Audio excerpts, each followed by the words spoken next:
Prabowo kini justru digembala oleh Jokowi untuk menjegal Anies Baswedan. Di waktu yang sama, Megawati mengendalikan Jokowi sebagai petugas partai untuk memuluskan jalan bagi Ganjar. Drama politik licik itu tidak lain demi memastikan Pilpres hanya diikuti Prabowo dan Ganjar. Megawati dan Jokowi membuat kedua capres tersebut hanya berbeda label saja. Yaitu Prabowo boneka istana sementara Ganjar boneka PDIP untuk amankan deal kepentingan politik oligarki. Tetapi begitu mereka dihadapkan dengan Anies Baswedan yang mereka persepsi sebagai orang yang punya kemungkinan memperkuat arus kanan dalam politik Indonesia, maka mereka jadi kompak. Mereka jadi kompak ya. Baik Jokowi maupun Megawati tidak ingin kalau yang berkuasa atau yang menang Pilpres adalah Anies Baswedan.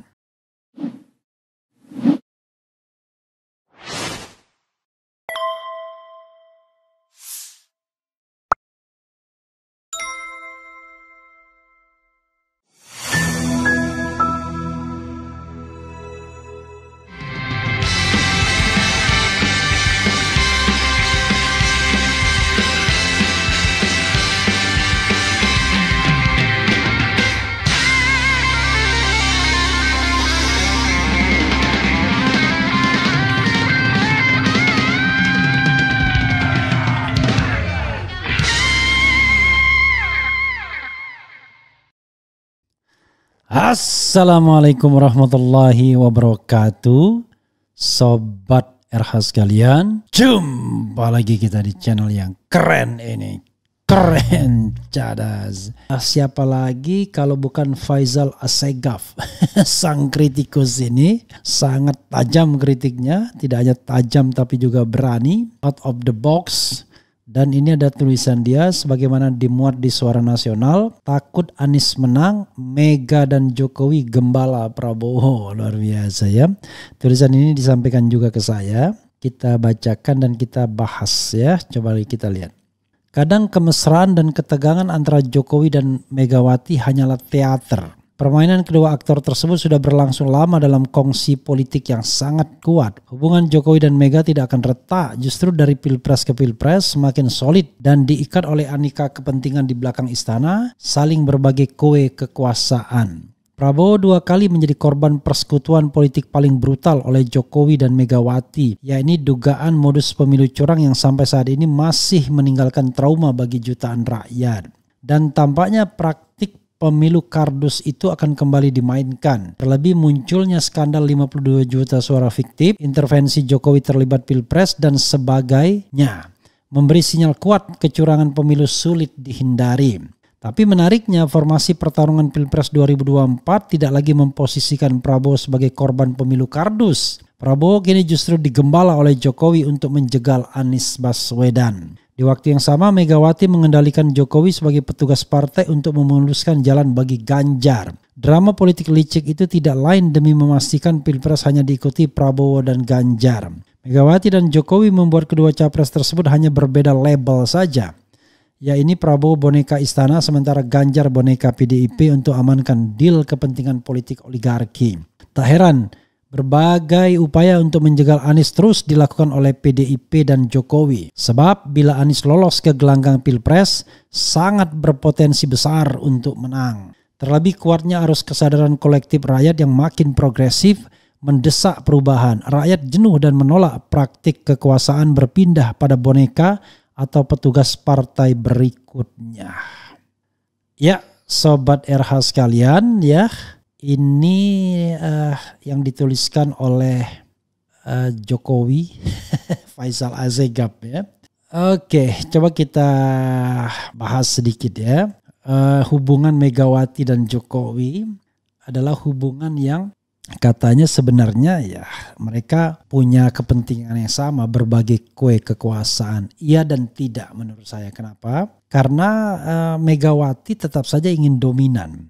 Ya, ingin menentukan segalanya karena dia merasa dialah ketua umum partainya, sementara Jokowi hanya petugas partai. Tapi at the same time Jokowi pun sadar Megawati tidak akan bisa apa-apa tanpa dia karena yang pegang cap stempel presidennya dia. Maka sebenarnya dua orang ini saling intip terus menerus. Jokowi tidak ingin sepenuhnya dikendalikan Megawati, tapi Megawati tidak mau kehilangan kontrol terhadap Jokowi.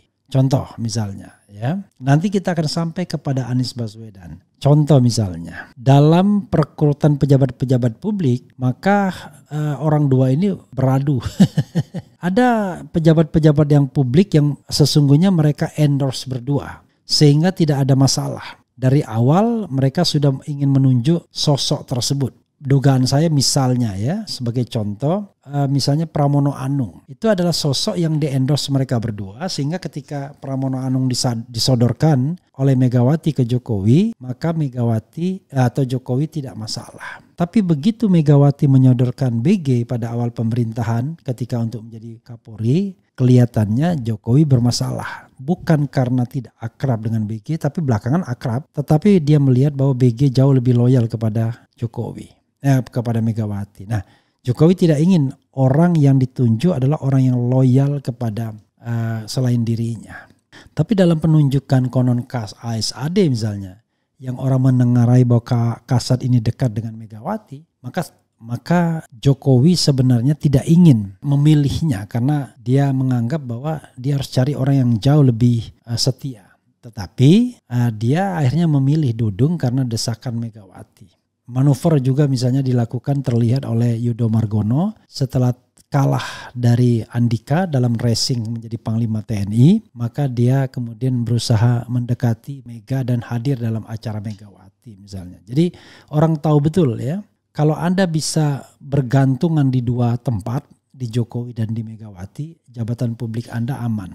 Tapi kalau bergantung salah satunya, ya tergantung dinamika mereka berdua. Kadang berhasil, kadang tidak. Tapi intinya kalau misalnya Jokowi sudah punya jagoan sendiri, ya pasti jagoan sendirinya itulah yang akan dia pilih pastinya. Tapi persoalannya dalam banyak jabatan dia tidak punya orang from the beginning, awal-awal ya pertama ya. Tapi sekarang tentu udah banyak. Karena itu seperti Panglima TNI Hadi Cahyanto misalnya, saya kira dia orang Jokowi betul. Atau misalnya Kapolri sekarang orang Jokowi betul.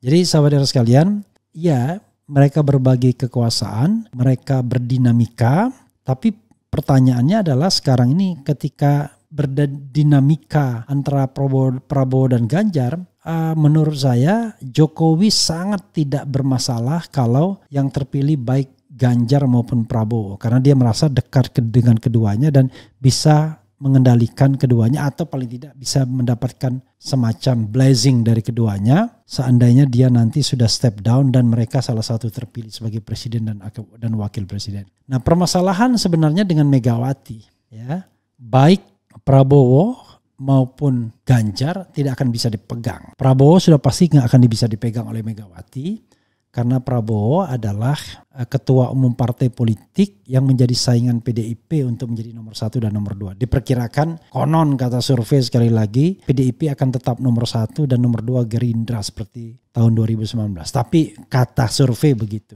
Karena itu kepentingan Prabowo adalah bagaimana bisa mengalahkan PDIP. Sehingga tidak mungkin dia akan tunduk pada Mega. Sementara Ganjar orang yang sekarang nurut. Tetapi Ganjar tentu memiliki perhitungan sendiri seandainya dia sudah menjadi presiden. Makanya kemarin-kemarin kan salah satu yang dikhawatirkan itu adalah Ganjar dan Jokowi bisa bersekutu merebut kepemimpinan PDIP pasca Megawati. Jangan lupa pasca Megawati Puan Maharani tidak akan begitu kuat-kuat amat dan itulah yang konon pernah dikhawatirkan oleh almarhum Taufik Kimas. Setelah pasca Megawati bagaimana nasib terah Bung Karno, keluarga Bung Karno. Jadi sahabat sekalian, Megawati adalah faktor kunci di PDIP. Tanpa Megawati, maka semua orang berani berlalu lalang. Kalau dulu mencoba untuk berlalu lalang, mulai dari Dimyati Hartono, Eros Jarot, semuanya Haryanto Taslam kalau tidak salah, semuanya hilang. Roy Bebejani, semuanya hilang. Tapi sekarang kalau seandainya Megawati tidak ada, kita akan lihat. Nah, itu dinamika internal antara Megawati Jokowi. Tetapi begitu mereka dihadapkan dengan Anies Baswedan yang mereka persepsi sebagai orang yang punya kemungkinan memperkuat arus kanan dalam politik Indonesia, maka mereka jadi kompak. Mereka jadi kompak ya.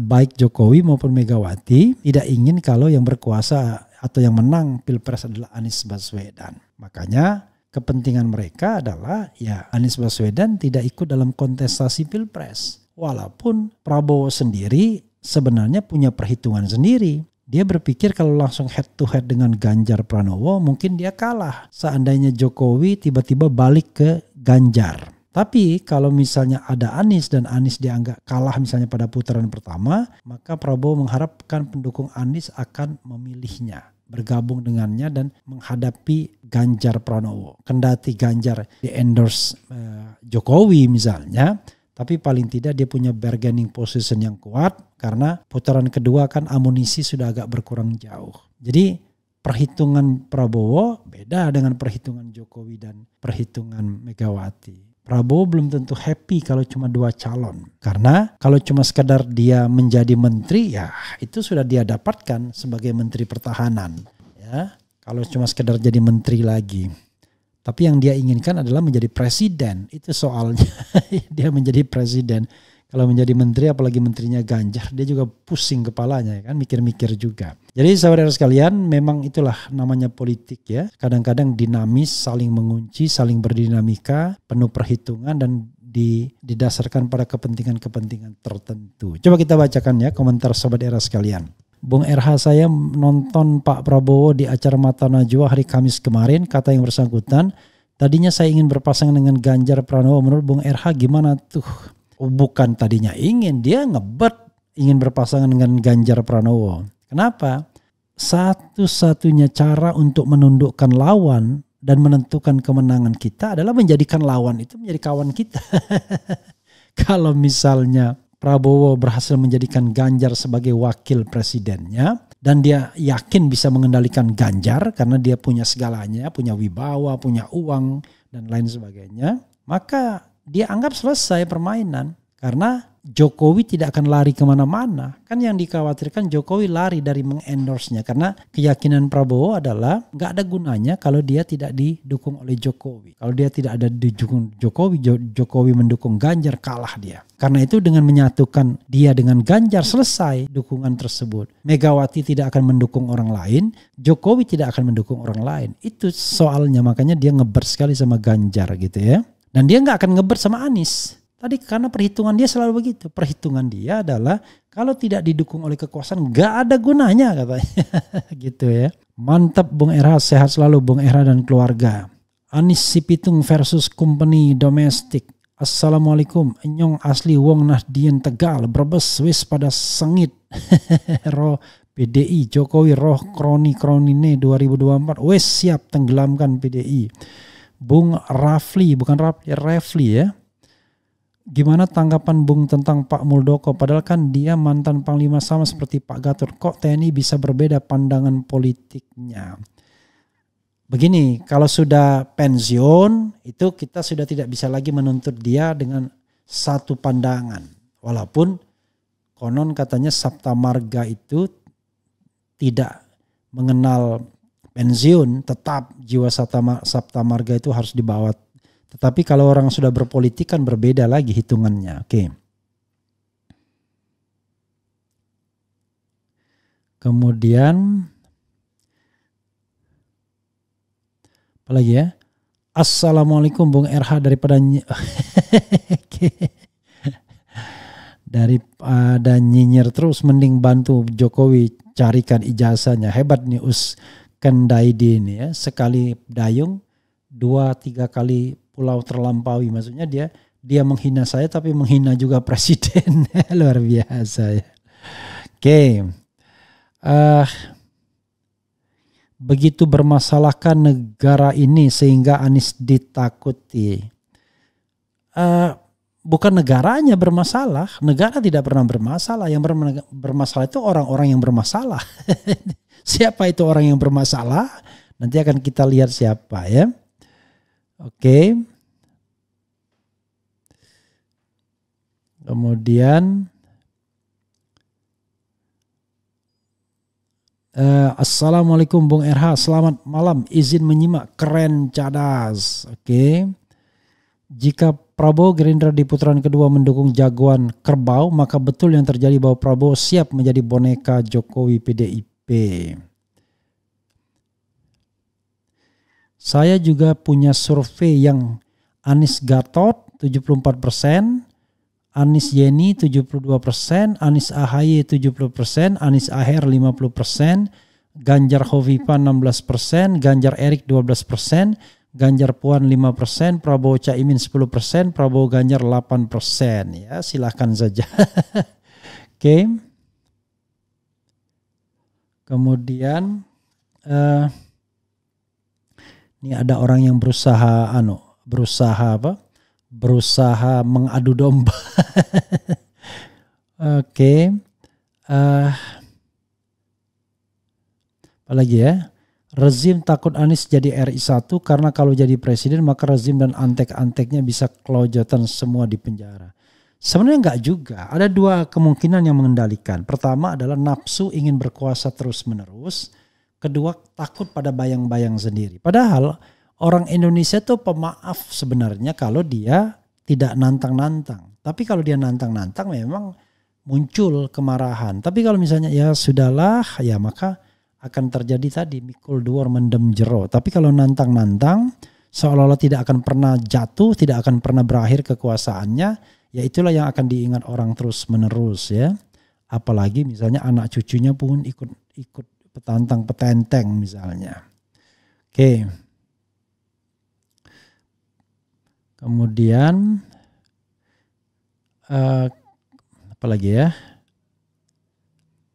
Apalagi yang diinginkan Jokowi sudah 10 tahun masih belum puas. Ya, I don't know exactly why.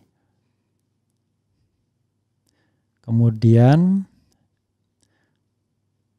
tolong untuk sering diangkat, di live-kan terkait gugatan ijazah palsu Jokowi Jilid 2 Bang. Terus suarakan ijazah Jokowi palsu. I don't know exactly apakah sudah disampaikan belum gugatannya ya. Itu soalnya. Kemudian apalagi ya, Bang RH, kalau saya boleh tahu presiden kita itu sekolahnya lulusan apa? I don't know ya. Kemudian ya itu saja saudara sekalian. Saya tidak akan bacakan orang-orang yang kemudian enak sekali ya. Kemarin dibacakan senang semua ya. Sekarang saya tidak akan bacakan lah, pilih-pilih ya. Jadi biar dia mampus misalnya. Saya tidak akan bacakan orang-orang yang nggak jelas ya. Oke, apalagi ya? Ya itu saja ya sobat era sekalian. Wassalamualaikum warahmatullahi wabarakatuh. Ciao.